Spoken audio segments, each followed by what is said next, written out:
Hello, xin chào tất cả các bác đã quay trở lại với kênh của Văn Hồng Vlog. Và mình là Văn Hồng Lazada. Và trong video ngày hôm nay thì sẽ là một cái review vui. Một cái tiện ích nó khá là nhỏ, rất là nhỏ thôi, nhưng mà mình nghĩ rằng nó cũng là một cái công trình có thể nói là chất xám rất là lớn. Đó chính là những cái dụng cụ mà để xỏ kim như này. Ok, và chúng ta thử review xem những cái dụng cụ xỏ kim này nó như thế nào nhá.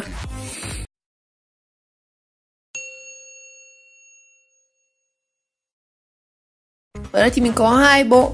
Thứ nhất là cái bộ máy may mini, con này là SM202A. Cái này có trước làm video rồi, review này, hướng dẫn may, sửa cả máy may nữa, bị kẹt chỉ các thứ, mình có làm khá nhiều video về cái này. Và trong này thì nó cũng có một cái bộ mà giúp các bạn có thể xỏ kim. Cái này thì tí mình sẽ mở ra và chia sẻ sau. Mà ở đây thì mình có một cái công cụ nó như này. Cái này thì anh em sẽ thấy rất nhiều ở các cái hội chợ ấy. Người ta sẽ có những cái ông gọi là hoạt náo viên nói nhiều và bán những cái này nó chỉ có 10.000, 15.000 thôi. Nó là một cái dụng cụ xỏ kim của Việt Nam. Đây này, có cả tiếng Anh nhá, Automatic Threader, không cần nhìn, made in Việt Nam các bạn. Đó, đây là một công trình khá là hay. Đó, mình nghĩ rằng đây là một cái sáng tạo hay. Nó cũng phải là xuất phát từ nhu cầu thực tế. Tại vì thường là những người trẻ thì họ xỏ kim không thành vấn đề gì cả, nhưng mà đối với những người lớn tuổi một chút, mắt các cụ các mẹ yếu kém rồi, mờ rồi, xỏ kim sẽ rất là khó. Và những người họ bị khuyết tật về mắt thì để xỏ kim thì thật sự nó làm công việc rất là khó khăn luôn. Và đây là một công cụ rất là hay luôn. Đó, nên mình sẽ giới thiệu luôn về cái này. Đây có cả tiếng Anh này, có số liên hệ đại lý này. Ui giời ơi, đây là cái mô hình của cái máy này. Nó có phiên bản là M021 các bạn. Đó, đây kim chỉ này, cò này, nhìn trông nó như cái máy biến áp ấy. Rồi, đây mình sẽ mở ra nhá. Đây này, dụng cụ xỏ kim chỉ tự động không cần nhìn, made in Việt Nam, giúp người lớn, mắt yếu, người khiếm thị xỏ kim nhanh chóng dễ dàng. Một món quà bất ngờ và thú vị cho gia đình. Nó chỉ có 10k thì quá rẻ. Đó, đấy, đây cái sản phẩm đây, nó chỉ bé xinh như đồ chơi này. Nói chung là các cháu nhìn cái này nhìn cho nó rất là đồ chơi luôn các bạn. Xanh đỏ tím vàng, 3 màu. Lúc đầu mà mình nhìn mở cái này ra mình không biết là cái gì. Đó, có cả số liên hệ đại lý này. Đó, 0983246451. Đây, nó chỉ đơn giản đây thôi. Đó, nó là một cái máy xỏ kim của Việt Nam nha. Rồi, bây giờ mình sẽ hướng dẫn cách sử dụng và thấy nó thần thánh như nào. Cái này đầu tiên là xỏ kim, chúng ta sẽ cần phải có kim chỉ rồi, đúng không? Đây, có kim chỉ nhà mình. Rồi kim chỉ vào kính mắt này. Đây kim chỉ đây. Đây các bạn muốn xỏ lại chỉ nào cũng có xanh đỏ tím vàng này. Kim, đây kim đây. Kim có một túi kim. Úi xôi ôi. Đây, một túi kim.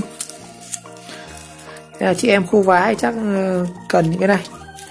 Đây những cái kim mà size nó cũng không phải là bé các bạn. Đây, đây cái lỗ kim nó chỉ nhỏ xíu như này đó. Mình sẽ lấy thử một cái kim bất kỳ nhá. Lấy cái kim này to này. Rồi, biểu diễn anh em xem cái năng lực của cái máy xỏ kim như nào. Rồi, các bạn cắm kim vào đây. Kim phải có cái đầu lỗ này. Một số kim nó còn chưa che mắt các bạn ạ. Đây cái kim này nó có mắt rồi. Đó, nó có mắt rồi. Và chúng ta nhét cái này vào cái lỗ này. Cái lỗ trông như cái bình ga ấy. Đấy, cắm vào đây. Rồi, bây giờ chúng ta sẽ lấy cái chỉ. Ở đây mình sẽ lấy cái chỉ hồng này đi. Đó, cái chỉ hồng. Đây, công việc hết sức đơn giản thôi. Họ chỉ cần đặt cái sợi chỉ vào đây. Có thể cắm con chỉ ở đây cũng được. Nhưng mà thường các bạn chỉ cần mình vắt qua cái chỗ này này, cái khe hẹp này, cái khe hẹp giữa hai cái chân này, Đó, đấy, đặt vào đấy. Rồi, các bạn giữ hai tay như này. Đó, bấm cò. Đó, rồi mình rút kim lên. Đó, các bạn nhìn thấy cái chỉ nó, từ từ tôi làm lại nhé. Tại vì cái này tôi đang cầm bộ chỉ nó hơi vướng một chút. Đấy, các bạn đặt bộ chỉ vào đây, chúng ta cắm cái kim vào đây. Đó, rồi các bạn vắt cái dây sang đây. Đấy, vắt qua chỗ này, lấy tay đặt ở đây. Đấy, mình đặt lên mặt phẳng cho dễ làm nhé. Đó, ấn cái cò. Đó, kéo kim lên. Đấy, ngay lập tức đầu kim nó đã thò ra cái đoạn dây rồi. Đầu kim nó đã thò ra đoạn dây rồi. Chỉ cần rút cái dây về phía trong thôi, về phía tay phải. Đấy, như vậy là xong rồi. Ôi rồi, thao tác sai không ạ? Tôi sẽ làm lại nhá. Đây, cắm lại kim như này. Đó. Đã vắt chỉ vào đây. Đấy, qua cái khe này. Có thể lấy tay giữ này này. Đó. Các bạn ấm cái này. Đấy. Bắt đầu cái chỉ nó kéo ra này, các bạn rút này qua. Kéo qua. Rồi. Như vậy là cái chỉ nó đã qua kim, kéo lên. Đấy, kẹp lại này. Đấy, và mình dùng đến đâu thì mình cắt ở đấy thôi. Đấy, là xong. Bố tiện ích hay không? Ui dồi, các ông cắt đi là các ông đã có một đoạn chỉ rồi. Buộc lại, xoắn các thứ này. Đó. Thì về nguyên lý của cái sỏ kim này thì nó cực kỳ đơn giản. Đây. Khi chúng ta đặt cái chỉ ở đây và đặt cái kim ở cái này. Cái kim ở đây thì nó sẽ có một cái khe ở đây này. Trên máy này nó sẽ có một cái khe. Đấy, cái khe này. Đầu này nó cũng sẽ có một cái khe. Và khi chúng ta ấn cái cò này, nó sẽ có một cái lưỡi. Nó có một cái lưỡi. Nó đâm xuyên từ cái khe này sang đây. Đấy, nó thập thò như kiểu cái lưỡi liếm ấy. Đó. Thì khi mà mình nhét cái kim này qua đây,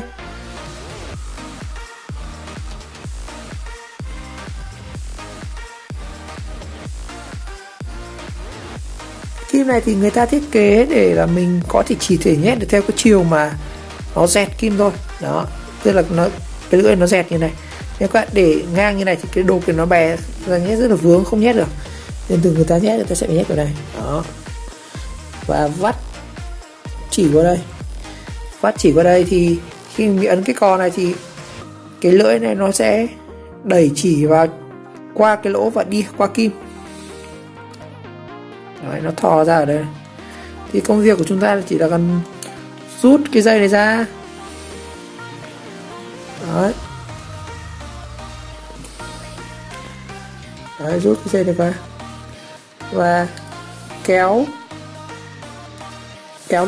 lên. Đó. Đấy, là cắt được. Thật sự thì đây là một cái tiện ích rất là hay. Nó chỉ gói gọn ở trong một cái công chế tác thì nó thành một cái công trình rất là hay luôn các bạn. Cái này thực ra mình có thể tháo hẳn ra được cái này. Tháo hẳn ra được. Bên trong này chắc là nó chỉ có cái lò xo. Đó, có một cái lò xo đưa thôi. Hay phết không ạ? Đó. Chỉ 10k các bạn. Ui dồi, này. Rồi, ở đây thì mình sẽ giới thiệu về cũng là một công cụ xỏ kim nữa nhưng mà đi kèm với máy may mini. Đây. Máy may lâu lắm rồi đắp chiếu. Bạn xem là cái công cụ xỏ kim của máy may mini nó sẽ như nào nhé.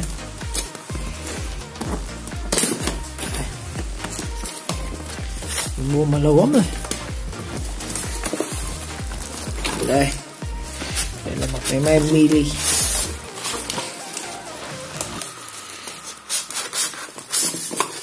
Ở trong này chúng ta nó sẽ có một cái bộ. Đây là máy may MDL. Và trong này chúng ta cũng sẽ có một cái bộ dụng cụ để xỏ kim. Đây. Cho anh xem cái dụng cụ xỏ kim của máy may nó như nào. Đây. Cái dụng cụ xỏ kim của máy may thì nó còn đơn giản hơn các bạn. Đây. Nó chỉ thế này thôi. Đây, dụng cụ xỏ kim máy may nó chỉ có thế này thôi, đơn giản. Thì cách sử dụng như nào? Đây thì mình sẽ lấy một cái kim mới nha. Đây là một cái kim này. Rồi, để xỏ chỉ, ví dụ các bạn xỏ chỉ từ cái suốt này. Đây những cái suốt chỉ. Đó. Đây mình dùng luôn cái chỉ. Cái chỉ tốn màu cho dễ nhìn, chỉ đen chẳng hạn. Ra từ cái này.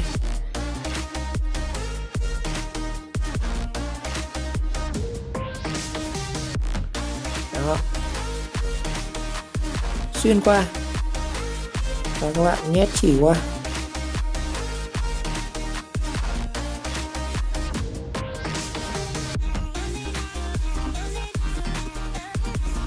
Đó. Rồi kéo cái này. Đó. Cái xỏ kim của máy may thì thực ra của nó thì xỏ thì tiện với trường hợp là chúng ta có những cái kim nó cố định ở trong cái máy như này, sẽ luồn chỉ từ cái suốt dưới này lên này, thì chắc chắn là không thể nào mà ngồi chọc như này các bạn. Nếu mà ngồi chọc cái này thì có mà tuét mắt ra nên nó sẽ có cái công cụ này. Đây, các bạn chỉ cần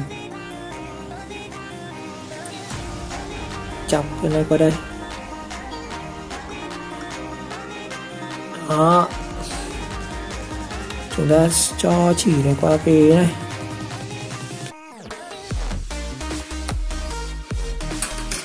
Đó. Đầu nó hơi toẽ các bạn, mình phải